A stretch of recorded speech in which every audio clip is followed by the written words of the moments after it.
ริญพรญาติโยมทุกท่านทุกคน วันนี้ทางวัดโลกโมลีได้มีการแจกข้าวเมนูอะไรนะ เมนูเผ็ดแกงไก่ใส่มะเขือขอเชิญชวนมารับได้นะโยมนะไลฟ์กำลังไลฟ์นี่ไลฟ์เพจวัดเนี่ยอันเดียวกันก่อน อันเดียวกัน มันยังไม่เป็นเดียวกันเนี่ย นี่ ใช่ ไม่ใช่ได้ไง ไม่มี จะลองออกก่อนครับพี่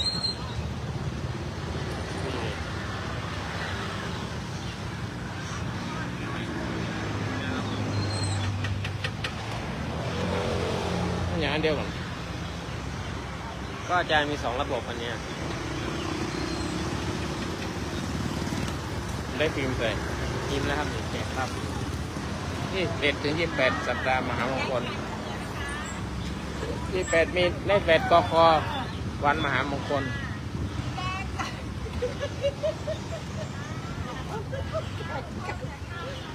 28แล้วนะอาจารย์8กควันมหามงคล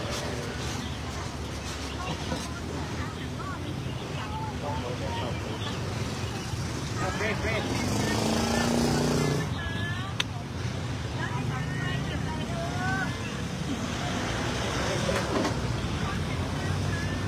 เฟรเฟร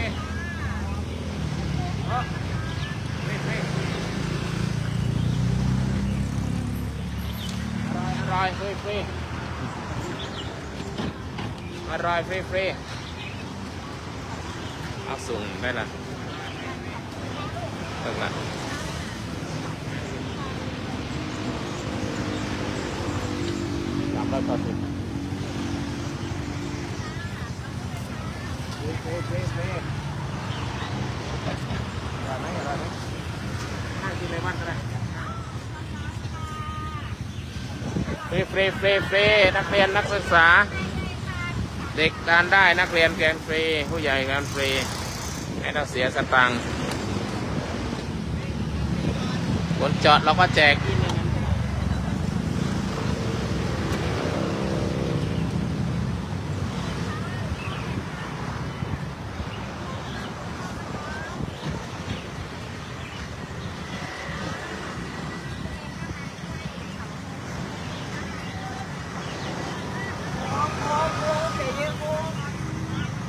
ทำไมมันอยู่ข้างบนเนี่ยมันออกนี่เสร็จแล้ววัน มันได้ไหมไม่อยู่ข้างบน ถ้าเราจะแก้ไขเราต้องออกไลน์ก่อน อ๋อ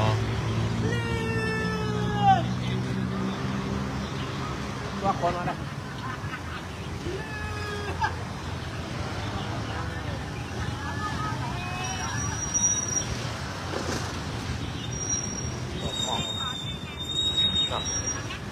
แจกเดียวแจกเดียวบอกหมอกจะแปดแจกวันผักเลย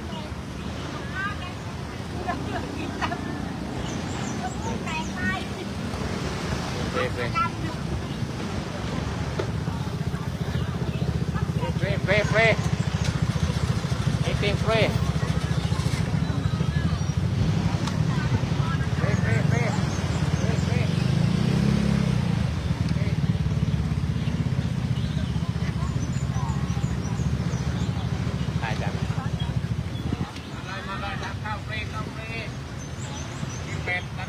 ปีมหามงคลวันมหามงคลวันเสริมพระชนมพรรษา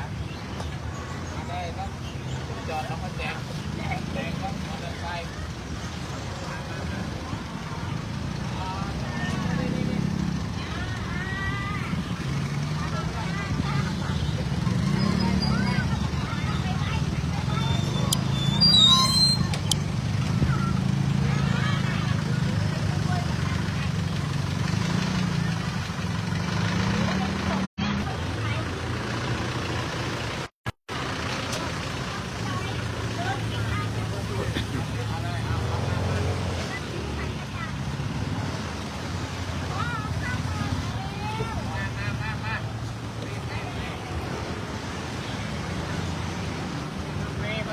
มาแล้วเว้ย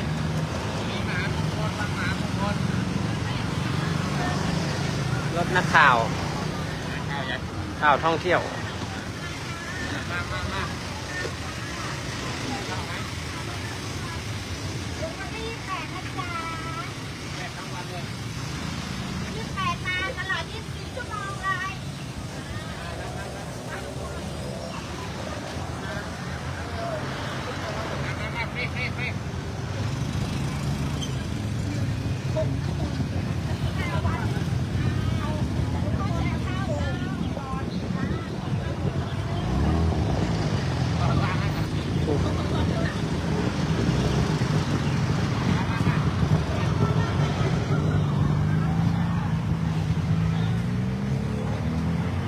มาฟรี รับข้าวฟรีรับต้องบริแจกฟรีวันนี้ยิ่งใหญ่ในร้านนามาแจกฟรีมาเลย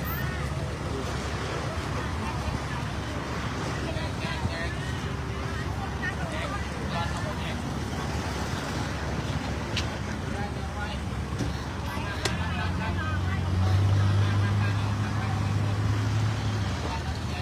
เอาไปแจกนั่นจริงๆเอาน้ำมาให้เขาก็ได้นะ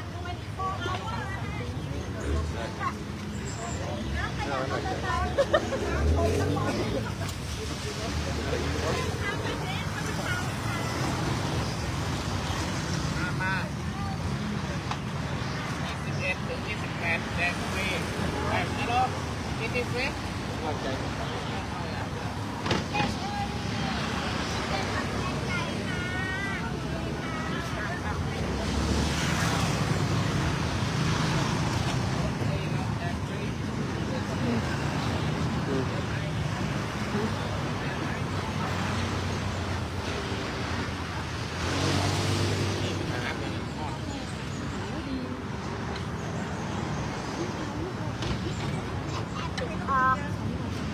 มีคนแจกเราสวย ชิคเก้นเกอรี่ค่ะขายดีมากเลย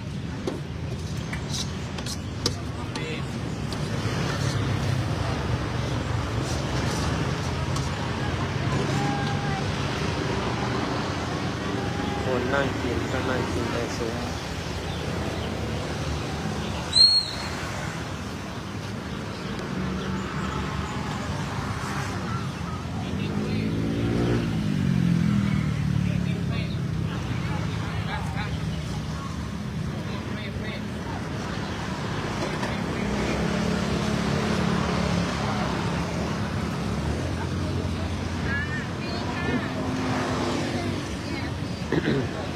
Each chicken is spicy.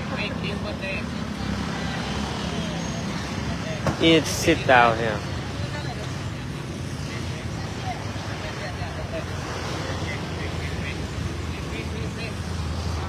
Come, fee.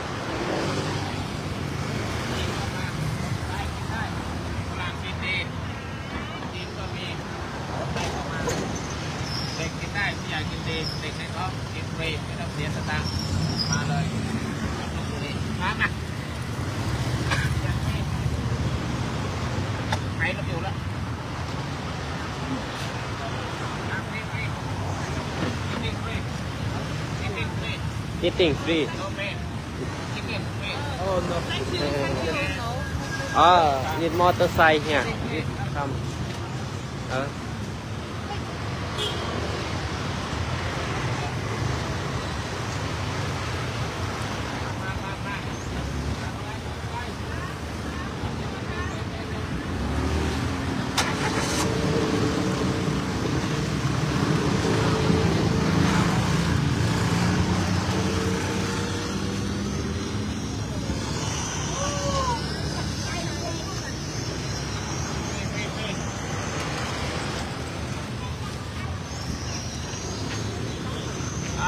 มาฟรี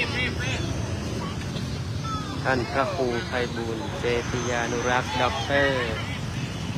ได้มีการแจกข้าว มา ให้แก่ผู้ยากไร้ผู้ไม่มีข้าวกิน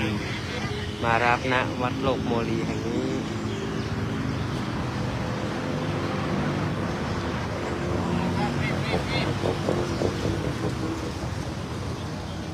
ติ๊กฟรี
ข้าวหนึ่งน้ำเต็มเลยนะ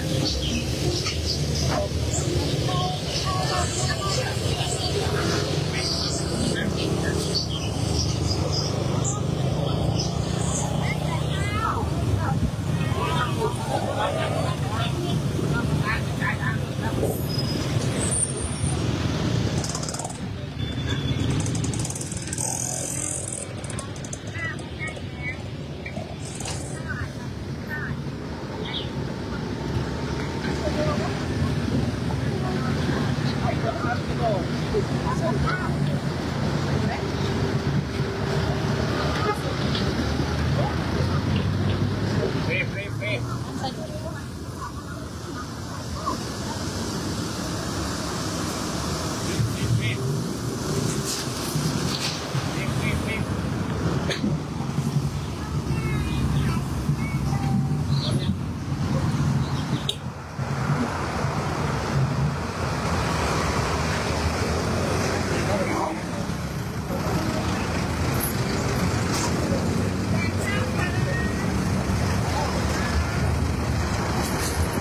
เอาละไป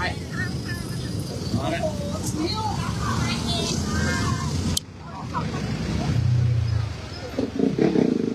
เราไม่มีประตูเราเปิด 24 ชั่วโมง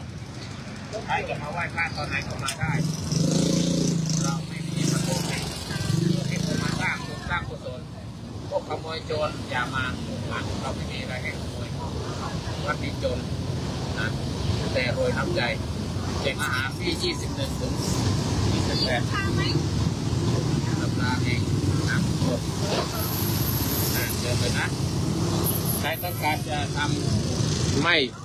สงวนลิขสิทธิ์สาธุวัดโลกโมลีเชียงใหม่นี่คือวัดโลกโมลีเชียงใหม่วัดโลกโมลีนี่คือที่ประทับพระแม่จิรภามหาเทวีเทพแห่งความรักการเงินการงาน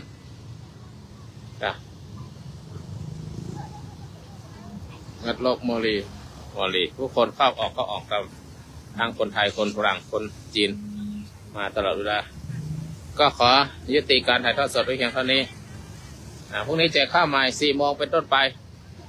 เมนูเปลี่ยนทุกวันก็บุญกุศลนั้นเกิดจากการแจกข้าวก็ถวายเป็นพระราชส่วนลด9 รัชกาลที่ 9และเนื่องในวันมหามงคล 28 กรกฎาคมเฉลิมพระชนมพรรษาพระบาทสมเด็จเจ้าอยู่หัวพระสมเด็จพระวชิรเกล้าเจ้าอยู่หัวผู้ทรงพระคุณประเสริฐจะแจกตั้งแต่ที่ 21 ถึง 28 ก็ถวายพระองค์ท่านและพระบรมราชินีครับพันปีหลวงก็องค์ทรงพระเจริญเป็นร่มโพร่มไทรประสบนิกรตราบนานเท่านานขอยุติการถ่ายทอดสดไว้เพียงเท่านี้ขอความสุขความเจริญจงมีแด่ทุกคนทุกท่านด้วยเทอญสาธุ